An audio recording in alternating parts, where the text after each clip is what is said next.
So thank you all for joining. For those of you who don't know me, my name is Greg. I'm one of the senior physios here at the White House.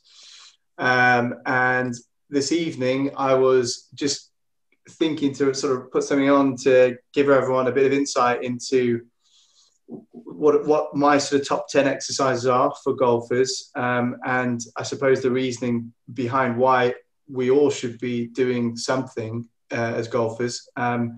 It's timed quite nicely because obviously the courses have reopened this week. Some of you, I'm sure, have already been out today or yesterday. The weather's been brilliant for it. But with that, I'm sure there's a couple of achy bodies as well. Just because, yeah, it's been a good bit of time out.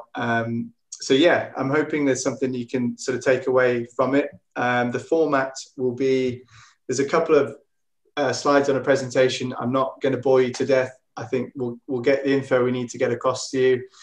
I have got some questions already that some of you have asked and posted before, but we will save some time at the end just to answer any other questions that any of you might have. I will also on here actually share the 10 exercises that I think are the sort of the best for people to kind of get going with. So I'll share that document and you should all be able to download that this evening. We will also follow up from tonight with, there'll be a couple of emails with the recording of this, but also with some of the detail from it too. So the last slide on today's will have my contact details. And if anyone has got anything specific they want to ask and you'd rather wait to ask that personally, then fire me an email or give me a call. But hopefully, yeah, hopefully you'll go away with something. Don't feel shy to, when I demonstrate some of the exercises, to try them yourself or to take part yourself. You know, we want it to kind of be as interactive as it needs to be. And yeah, hopefully you'll take something away from it. So first things first, I'm just going to share the screen here with the presentation. So hopefully you'll be able to see that.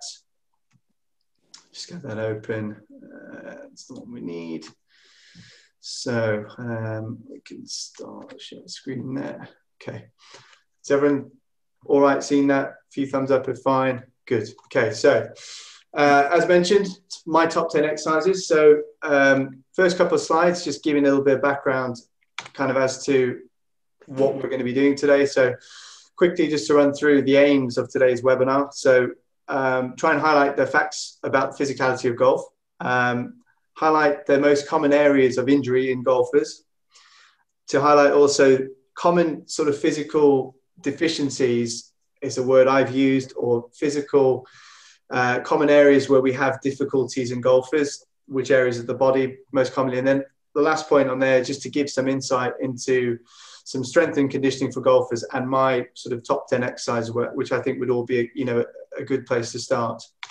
So quickly, just some facts about physicality of golf. So it is very physically demanding, which is not, you know, it's often perceived to be low impact sport.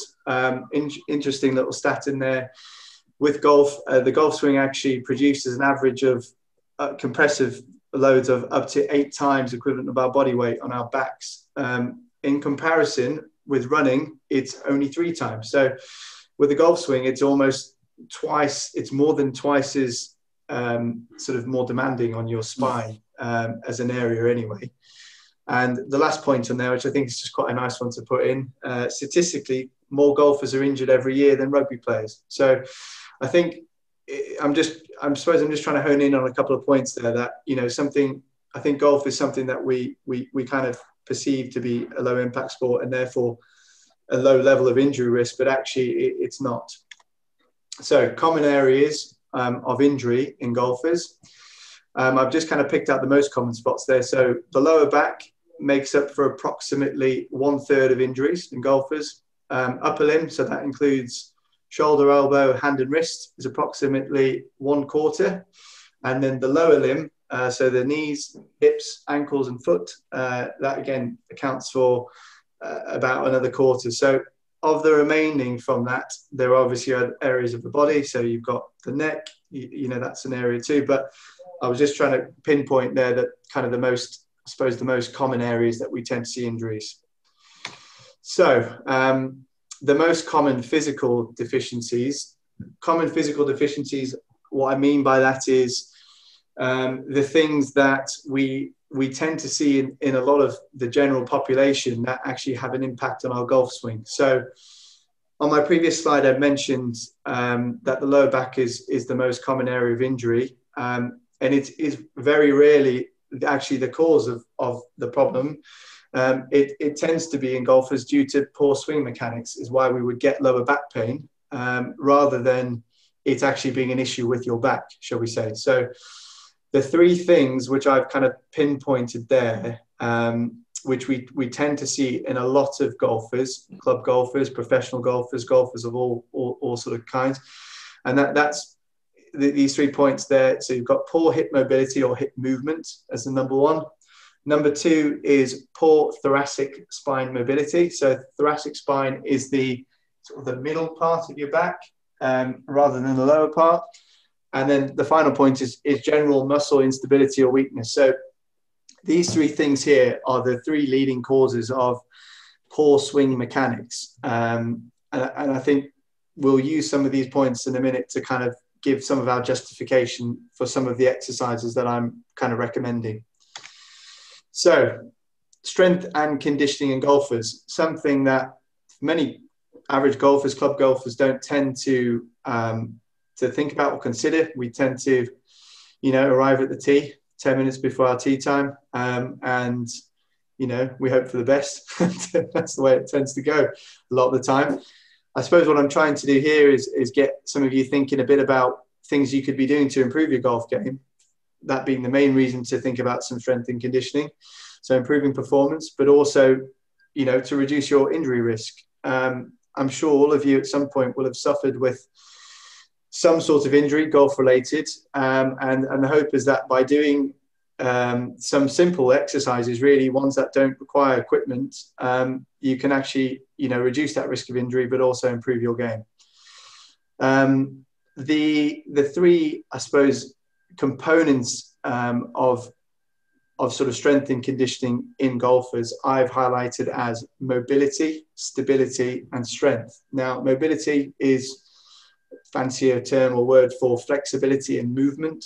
Stability is just our body's ability to hold a stable base of support, and strength is obviously the most obvious one. A lot more strength means our bodies are better equipped to, coping with what's demanding from golf, but also gives us that element of power.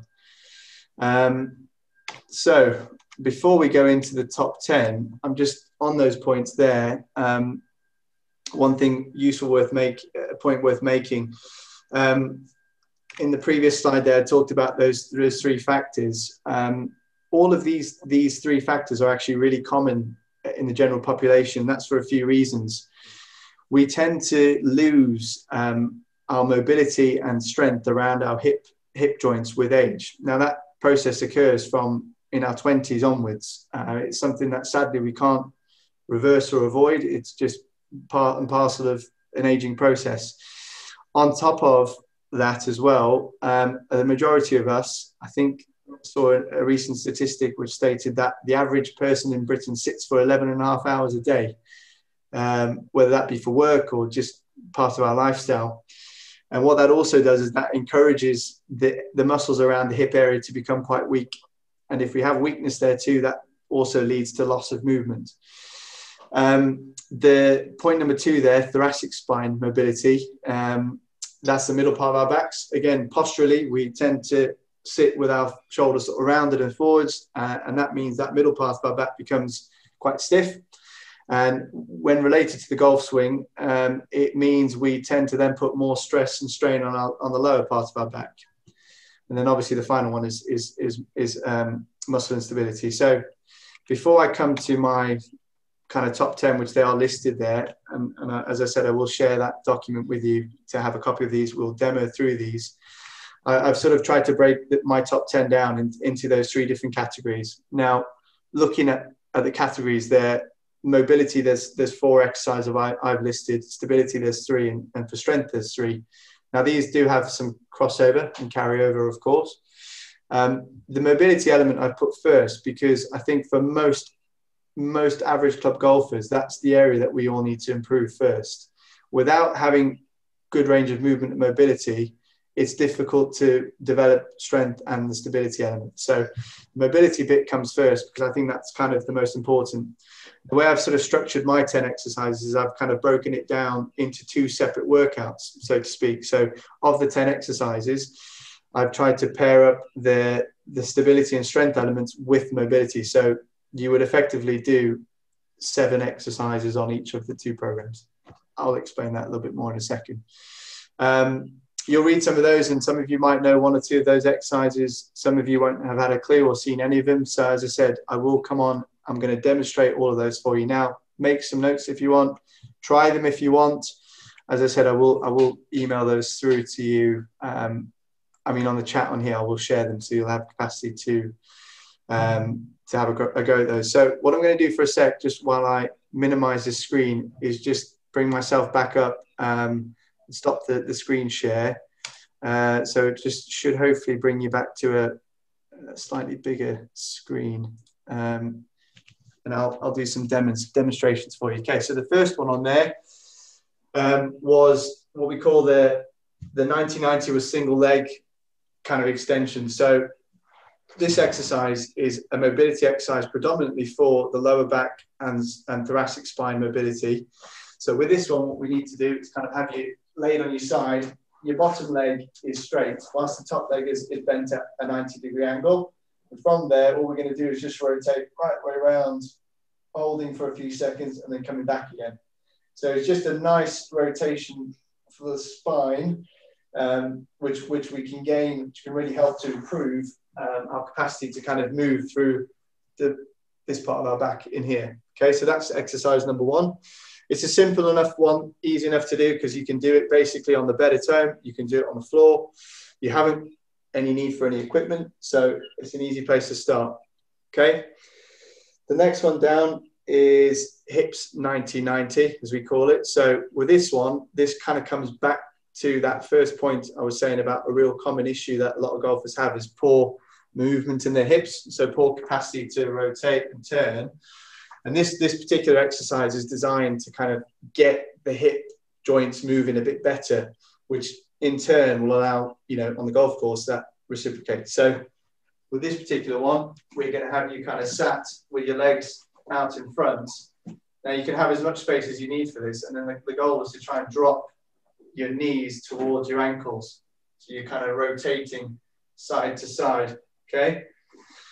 Sometimes this one will feel a little bit uncomfortable, actually, particularly for people who might not have performed much rotational movements through the hips. And I think it's a case of just trying to get your hands, the more further back you position your hands, it sort of tends to allow you to open up a little bit more. So I think it's a good one to certainly have a go at again, and one that can improve some of the movements in the hip area. Okay. That leads us into exercise 3, which is thread the needle. So this one particularly looks at the movement in this middle part of our back again, so in here rather than lower down. If we get positioned on all fours, what we're doing here is kind of dropping an arm through, so we're threading the needle, so to speak, so dropping through and then rotating up and around with it. So it's dropping through and then rotating around. We tend to find in a lot of golfers, and you might have all experienced this yourself, as we're trying to rotate and turn, we haven't actually got capacity to turn from that part of our back. So we tend to do is we sort of end up hitching more from the lower back area, which tends to then cause lower back pain for one. In terms of common golf swing issues, we end up hitting that big slice, sometimes that snap hook. And that's when we're not having enough capacity to turn kind of from lower back and hip area. So getting the movement going, and that higher up part of our back actually helps the rotation through the whole spine. Hopefully that makes sense. Okay. And then finally, the last one for mobility is what we call the wall angels. So I'm just going to try and move this camera more towards the wall here. And with this one, we basically need to get set up against the wall, try and get elbows and hands in contact with the wall, and then we're trying to slide up and over the head, maintaining that contact between elbow and hand with the wall. A lot of you might be looking at that thinking, how is that relevant to the golf swing? There's been a lot of research into shoulder mobility and spinal extension into common swing defaults. And for a lot of golfers who lose capacity to be able to extend fully, flex fully at the shoulders and have that full extension through the back, we see common swing fault of early extension, which is basically where we haven't got capacity to turn properly in the golf swing. So we end up kind of coming out of it quickly. And it's 99% of the time it's because of a physical issue with our back rather than it being a technical issue. I think, I suppose this is what I'm trying to get you all to think a little bit about. The first thing we all tend to do when we start hitting bad shots regularly is we think, do I need a lesson? And actually a lot of the time it's more a case of, well, what can I do to improve my own body and swing mechanics rather than going that route? So those four as a start are to try and target mobility. So looking at spinal mobility, mainly rotation, as well as the hip mobility, rotation again mainly. I know there was a couple of pre-webinar questions which were about sort of rotation and how we can try and help and improve that. So hopefully that kind of gives a bit of insight there. Right, so moving on from that, we come to kind of the stability exercises. So for these, I've highlighted three, which I believe are kind of the most important. Now, stability is important because without stability, we tend to find we're falling all over the place when we're trying to hit a ball. If we've got a nice stable base and we've got a nice stable core, we've got capacity to move, obviously with our upper half, whilst keeping everything at the bottom nice and stable. If that's possible, then we obviously would have a more consistent golf swing, but also, we have capacity to, just to trust things a bit more as well. So with stability, I've highlighted kind of three exercises here. So I'll just demonstrate those for you now. So first one is just laying on your side. You can have the bottom knee slightly flexed if that gives you a little bit more stability. Top leg is nice and straight. You probably can't see that, but I'm pulling my toes up towards me to lock that knee straight and to keep that hip straight. And all we're doing is just slowly raising that leg up and outward, so straight up and down, working the muscle kind of on the outside of the hip along with some of the muscles in our core area here. With that one again, the advice would be to repeat it on both sides.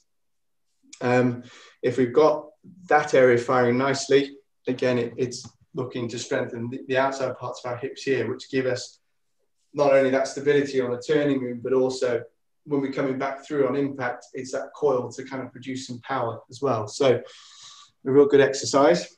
The next one we've got there is exercise number 6 is a bridge. Now, a bridge is a Pilates exercise, basically, but a great exercise for building sort of stability through our core muscles and our hips. So I have on this one, there's a couple of variations. We've got a straight bridge, which is the most basic form, where we're just basically bridging bottom into the air and holding. The variation I've added on there is just a progression where we're bridging and then we're raising one of the legs straight as an alternate to just create more instability and a harder work for our sort of muscles around the core area. So that's the second stability exercise. And then finally, the last one I've got listed on there, which I think is probably one of my favorite ones, is the Superman exercise. So for this one, we're on all fours. We're basically going to raise right arm forward and left leg behind, holding position. And then we're going to switch to the other side. Okay, so it's just, again, a nice exercise to try and build stability through our hips and our core area. Okay, I'm sure some of those were probably familiar to some of you. And it's creating that, sometimes I guess it's creating that connection between how does it fit to golf and how does it, does it not? But it's those common areas that we're trying to help out with and reduce those deficiencies with. So, and then the final part of my sort of top 10, the last 3 exercises are the strength-based ones. So for these, there's always the progression to add weight if you want. There is capacity to use body weight, but for these particular exercises, the strength part is to generate power, basically. So that's the part I think for a lot of golfers, we all love to hit the ball a bit further.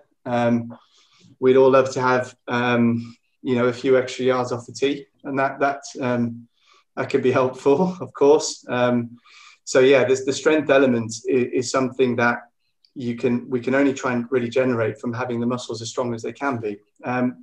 Again, unfortunately, aging process doesn't help. Naturally, our muscles, as they age, there's a degenerative process, and muscles become weaker. And I suppose that highlights the need for us to try and strengthen them even more importantly, sort of as we are getting older. So the 3 strengthening exercises I've added there, one of them is to kind of target the bottom half, and then the other 2 are to sort of target the top half and to help our upper back position. So the first one, I'm just going to see if I can angle this camera correctly, is what we call a split squat, which is basically just like a static lunge. So if we get into like that lunge position, we're not actually stepping into it, we're standing static, and then from there we're just going to try and bend both knees to drop down and then come back up again, and then it's a case of repeating sort of to the other side.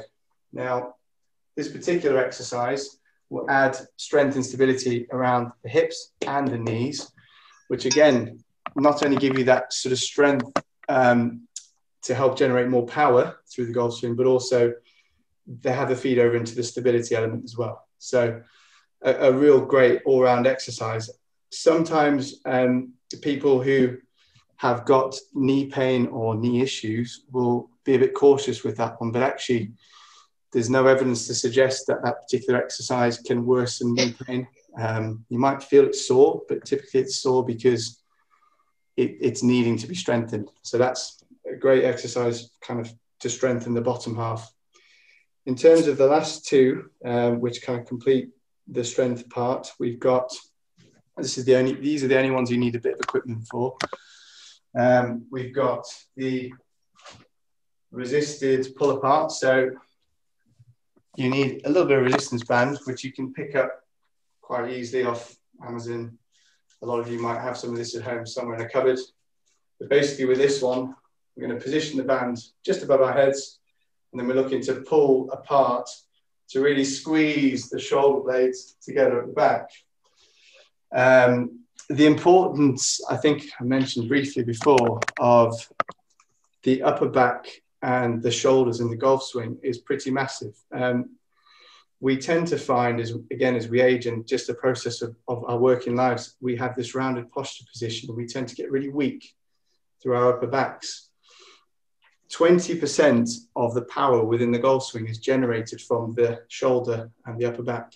So if that area is often and most commonly weak in a lot of people, it's an area that can be easily strengthened with a simple exercise like the pull apart, which could all of a sudden just add a little bit of benefit to your game. So I think it is an area that is often overlooked, but is one that is really, really important.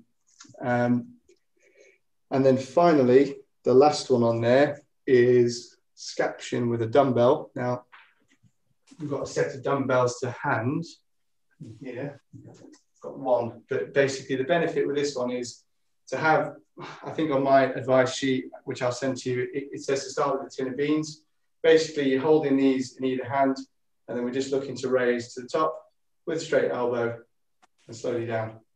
So it's to the top and down. And again, looking to strengthen upper parts of the back and shoulder to try and pull us into that slightly better sort of postural position. Okay, so that is a very quick whirlwind through my 10 exercises. What I'm going to do now, just to make sure you've all got PDF copy of that, is just to share that document with you. So to be able to download that, there should be a chat section on the bottom of your Zoom screen somewhere. No, can't see it. And I'm just going to add it on there now, and I'll just make sure you've all got a copy to that before I move on to the next part. So just bear with me while we get that. How do I get to the chat screen, Jane? Do you know? Sorted. 1 second. On that, I've lost them. And that's basically got the summary of these 10 exercises. Just let it load. There we go. That one there. Choose to share that. So how it should come through on the Zoom chat there, it should just display as a link that you can download. Get it onto chat screen, Jane. So just there we go. So if you're looking in the chat section, you should see a downloadable PDF there for you all. No? Is anyone struggling to find that? Yeah. So the chat section is at the bottom of the page, sort of roughly in the middle of the options. And you can post a message, say if you've got it, if you want. Thank you, Matt Civil. No, sorry. When you try and download it, what it will do is it will copy the link, and then you'll have to input that link just on a web browser, and it will let you download it. And you're across the bar. Tony, I can see you shaking your head. If you're struggling to find it, I can email it to you. Yeah. Okay. Do. How do I get it, Jane? Okay. So within that, it covers basically the 10 exercises I've run through. It gives you a list of how many repetitions to do, how many sets to do. My advice with those 10 exercises, you've essentially got 2 little exercise programs within that. So the first 4 exercises are that bias. Okay. I know some of you are struggling to find it. I will make sure we get it emailed to the people who are struggling to get hold of it. But yeah, basically, as I was saying, with the top 10 exercises that are there, there's effectively 2 programs. So exercises 1 to 4 form that mobility part, and I think they should be done sort of almost twice per week as a schedule. And then the remaining 2 groups of 3 to make up the 10 are split each. So you would effectively do the mobility and the strength together, and then the mobility and the stability ones together. So you've got kind of two routines there. Okay. The reason, as I said, we try and encourage the mobility part to be done twice is because it's the area where we're often most efficient. You guys might have found that in your own games or in your own swing. You've probably lost that bit of capacity to turn sometimes, or the hips aren't quite turning as you'd hope sometimes. So that's, I suppose, the area that we're trying to focus a little bit more on than the strength and the stability part. So yeah, I can see the messages on here. For those who've not been able to get it, I will make sure we get you an email copy. Okay. With that, I know that was sort of a whirlwind trip through them. I know there was a couple of pre sort of questions, and there were some common ones. So I'm going to run through some of my answers there. Hopefully stuff you'll all find useful. And then I'll let you ask a question or 2 if you want to as well, sort of at the end.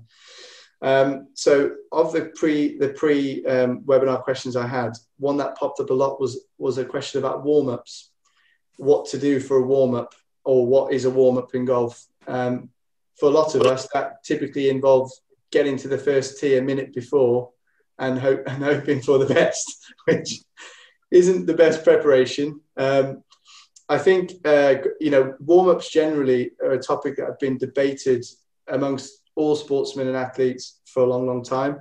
The advice has changed quite significantly. We used to encourage static stretching, which was basically, kind of single arm stretches and holding to try and encourage things. We've kind of moved away from that now. And a lot of the advice sort of points towards more of a dynamic warm-up. What I mean by that is as a warm-up where you're actually getting things moving rather than just statically stretching. So I haven't got a golf club, but I've got a stick in here to sort of show you what I would probably do as a generic little warm-up on the first tee. Ideally, you want to be giving yourself 10 or 15 minutes before, at least, just to loosen off. If there is capacity at your club to hit a few balls in the net, then great. I think before doing that, it would be sensible to try and get some of the areas of your body that we're going to be using moving a little bit before. So with that said, I will demo for you a couple of warm-up spots. So what I would tend to do is kind of at the first tee. First thing I might do is just get a bit of leg swinging going. So the reason we want to get hip and leg swinging moving is to try and get circulation and blood flow to these areas. These are areas that we're going to be using a lot for around the golf. So we need to kind of get them warmed up and ready to go. So you might do 10 each side. You can do with that some side to side as well. So it's not just one plane of movement. Basically just trying to get these areas fired up. Okay. I think if there was one particular exercise to focus on as a warm-up, it would, for me, it would be getting hold of a club, so that'd be your driver, and then getting into a position where we're basically just trying to squat in and stretch. So you top of the club's held with your hands, and then you're basically just trying to squat down and into it. Now, what that will do is two things: get hip muscles firing and knee muscles, along with also giving the shoulders and the upper back a nice stretch as well.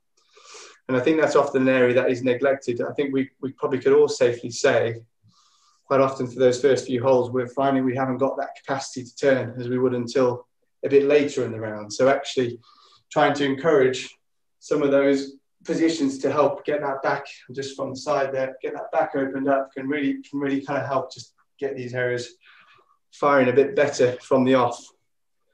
And then I think the last one I would tend to go with would be just quite simply a bit of a rotation drill. So if you've got a club across your chest, just literally rotating.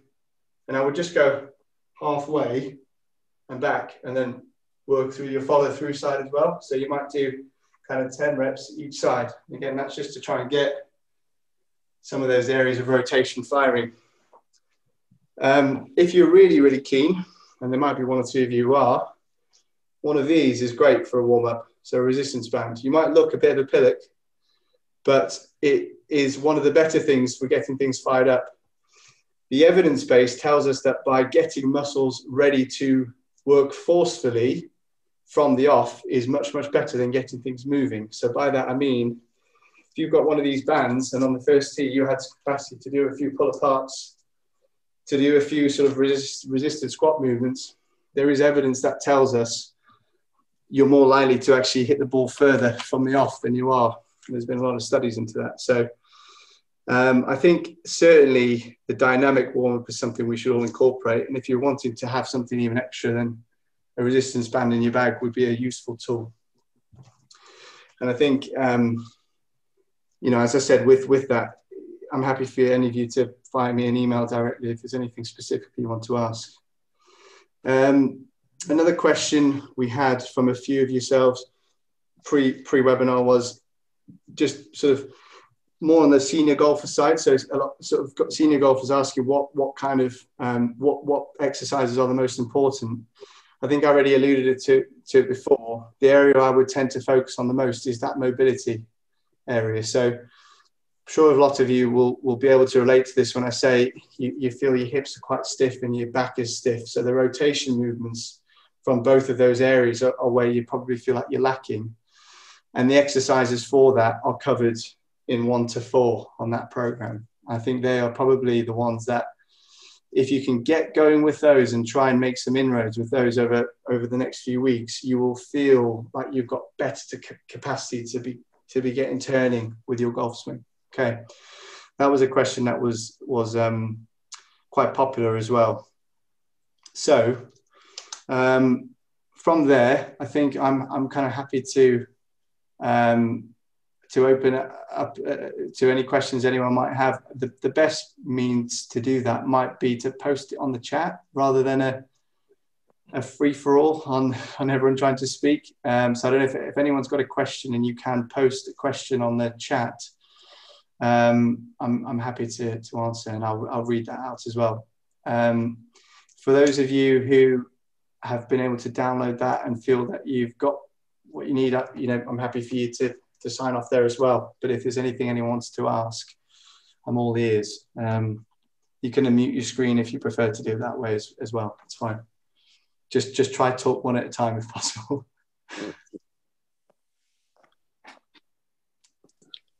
Okay. Yeah, Tony, I can see you've got your hand up.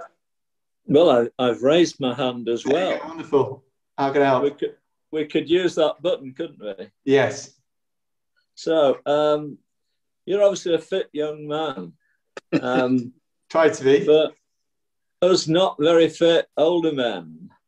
I mean, I've not done anything for maybe 40 years. Okay. Is it dangerous to start doing something now? No, absolutely not. I think it's there's never a bad time to try and improve your fitness, whether that's golf related or generally. All I would suggest doing is you might introduce yourself to some of these, is just proceed, carefully with it. Don't go in all guns blazing. So of my recommendations on the form, I've tended to sort of put sort of a guide of 3 sets of 10. You might just maybe do a third or a quarter of that to begin with, and then build it up. That way you're giving your body time to adjust and time to, I suppose, adapt to the new challenge you're asking you to do. But no, I mean, to answer your question in a simple way, I'd say it's never too late, really. I think it's much easier to ignore it and for it to get worse than to actually, do something about it, sure. But the benefits of doing something about it will ideally mean that you're hopefully, going to get more out your game and more out your mood. Well, we don't want to get injured doing the exercises, do we? No, that's it. I mean, I think the likelihood of injury on the golf course is much, much higher than by attempting to do the exercises, if there's a comparison there to give. Okay. Cheers. There's a few questions popping up on the side here. So Vicky's just asked, how often should we do exercises 1 to 10? So of those 10, I think I sort of said before, my thoughts would be you break them down into 2 separate workouts, which could be done once each per week. So effectively 2 workouts per week. Exercises 1 to 4 be paired with exercises 5 to 7, and then exercises 1 to 4 paired with exercises 8 to 10. So you've kind of got always doing exercises 1 to 4 in both of them, but then the other 2 are split into 1 each. Hopefully that answers your question, Vicky. Perfect. Got the thumbs up. Great. Other questions? If you have a stiff back normally, do these exercises like to cause further problems? No. Paul, it's a good question. No, they shouldn't. The way that certain mobility exercises are designed, they're not designed to strain your back in a way that's going to cause structural harm. It's more to encourage some of those movements that you might have lost to return, basically. So the way I've kind of designed that program of my top 10 is with that in mind. From a physio's perspective, it's safe, and it shouldn't cause further problems. I think ignoring, I think it's a bit what I was saying to Tony, ignoring the stiff back and not doing anything about it is more likely to cause further problems. Okay. There's another question here. Broke tibia. Having some physio with a broken tibia. So I'm assuming I'm looking at that one. I can't see who it is because it's Galaxy S8. Broke tibia last year, having some physio, and want to know the exercises for those. Okay, so I'm assuming with that one, it's probably some stiffness in the ankle and lower limb. There are some specific bits. If the person who sent me that question on the chat wants to email me directly, then that's great. I can put together something for you specifically for that. At the moment, I can't see any other exercises in the chat. There is anyone else got a question they want to ask? Or are we happy? Okay. Okay. So, hang on. Okay. Okay. Backups. Okay. Yeah. Right. Just raise one more. Yes, of course. Yeah. I suppose the stroke we use most often is putting. Yes. Any particular problems, exercises we might need for that? So putting, I think the stability part is probably the most important element there, because that's the area where we, I suppose, need to kind of have our most composure over a stroke. Whereas with the rest of our golf game, it's more of a ballistic, rapid movement. So I think that the stability part of the 10 exercises, which are exercises 5 to 7, are the ones that are likely to give the best benefit for putting. Because you might find if you've got that nice stable core and hip area, you feel a bit more stable, a bit more composed over the ball. The other elements of the game are, as I said, more fast-paced with the swing, and that change of direction and change of shift of body weight, it relies on the other two areas a bit more, along with stability. But yeah, hopefully that gives you an answer there, Tony. Okay, yeah. Okay. Great. Okay, so I will just quickly share again my details if anyone wants to make notes of these. I'm just going to share them on the screen here. So my direct email address on there and a contact number. If there is, just going to get the slide up. If there's anything specifically that anyone wants to ask, then yeah, don't hesitate to get in touch with me. At the clinic here, we offer a range of treatments targeted for golfers, anything from golf screening, injury screening, which is, it's an assessment that I do to try and highlight insufficiencies in people and then give them a specific, more bespoke program of exercises to follow that. Of course, if you suffer an injury related to golf, that's something we can treat here at the clinic. A few of you have joined this today are some who come to my Golf Fit class, which I run weekly. At the moment, we're doing them virtually. And in that, it's a weekly class that we do to work on strength and conditioning components in golfers. So if anyone has any interest in trying that, then get in touch.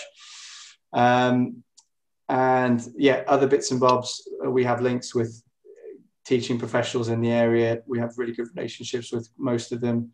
So if anyone wants a recommendation of the technical element rather than the physical, then don't hesitate to ask. And then also sort of sports massage if people are feeling like they're a bit stiff and tight and it's not just a matter of trying some exercise, but actually needing to try and get some areas freed off, then that's something we can cover too. So yeah, on there, along with my contact details, is just the list of services that we provide here at the clinic. But yeah, please don't hesitate for anyone who wants to ask something a bit more personal, if that's the case, to give me a call or to drop me an email. And yeah, otherwise, happy golfing. Enjoy the sun while it's there, and make sure you don't do too much too quickly. Otherwise, you're going to end up being a bit sore.